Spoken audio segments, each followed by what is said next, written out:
Assalamualaikum warahmatullahi wabarakatuh. Perkenalkan, nama saya Sayyidati Maryam dari Fakultas Usuluddin dan Dakwah Prodi Ilmu Hadis. Nah, di sini saya akan menyajikan sebuah video edukasi dari mata kuliah teosofi. Ketika mendengar kata zuhud, sebagian orang membayangkan yaitu meninggalkan dunia, hidup menyendiri atau menjauhi kemajuan zaman. Padahal, menurut Buya Hamka dalam kitab Tasawuf Modern, zuhud bukanlah berarti meninggalkan dunia. Namun, zuhud merupakan kemampuan untuk mengendalikan diri agar tidak diperbudak oleh kenikmatan dunia. Harta boleh kita miliki, teknologi boleh kita gunakan, dan kesuksesan boleh kita raih. Namun, semua itu tidak boleh menguasai hati dan menentukan nilai diri kita. Sederhananya, kita boleh memiliki HP, tapi jangan sampai HP ini yang mengendalikan kita. Kita boleh menggunakan media sosial, tetapi jangan sampai harga diri kita bergantung pada jumlah like, views, maupun komentar dari orang lain. Kiai Haji Abdurrahman Wahid atau yang lebih dikenal dengan sebagai Gus Dur memberikan contoh nyata tentang zuhud yang kontekstual. Beliau adalah seorang ulama, budayawan, pemimpin bangsa sekaligus tokoh kemanusiaan.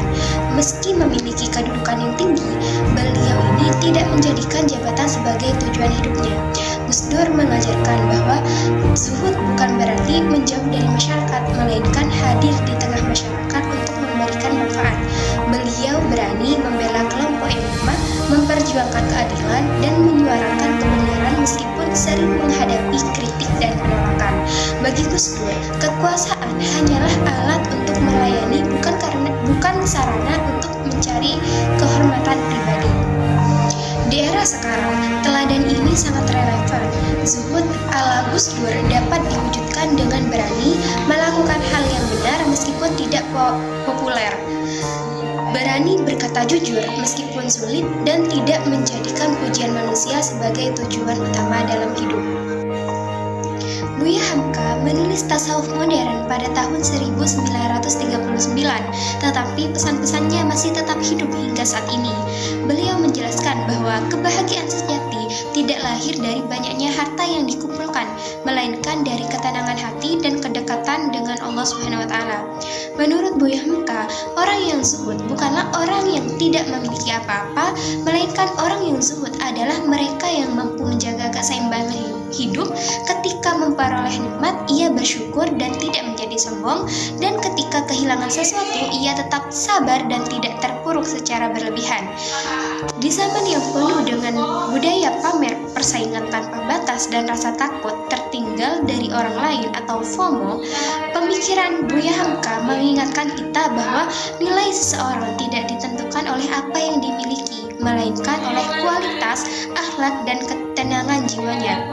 Zuhud mengajarkan kita untuk merasa cukup tanpa kehilangan semangat untuk terus berusaha. Lalu, bagaimana cara menerapkan zuhud di era digital saat ini? Zuhud tidak harus dimulai dengan perubahan besar. Kita bisa memulainya dari hal-hal sederhana dalam kehidupan sehari-hari. Misalnya, menggunakan medsos dengan bijak tanpa merasa perlu memamerkan setiap pencapaian. Bekerja dan belajar dengan sungguh-sungguh tanpa harus menjatuhkan orang lain. Bersyukur atas apa yang kita miliki tanpa harus membandingkan diri dengan kehidupan orang lain. Mengendalikan keinginan untuk masa lalu membeli sesuatu hanya karena sedang tren. Dan yang paling penting, menjadikan ridha Allah lebih penting daripada pengakuan manusia. Inilah pesan yang diwariskan oleh Gus Dur dan Buya Hamka. Hadir di dunia, bekerja di dunia, tetapi jangan biarkan dunia yang menguasai hati dan nurani kita. Tasawuf bukan ajaran yang hanya relevan di masa lalu.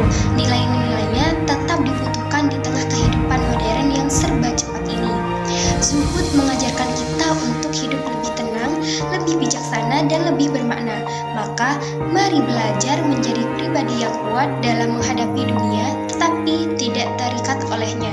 Zuhudlah bukan dari dunia, melainkan dari keserakahan, karena ketenangan sejati tidak ditemukan pada banyaknya yang kita miliki, tetapi pada kemampuan kita mengendalikan hati. Mungkin hanya ini yang dapat saya sampaikan, kurang lebihnya mohon maaf. Assalamualaikum warahmatullahi wabarakatuh.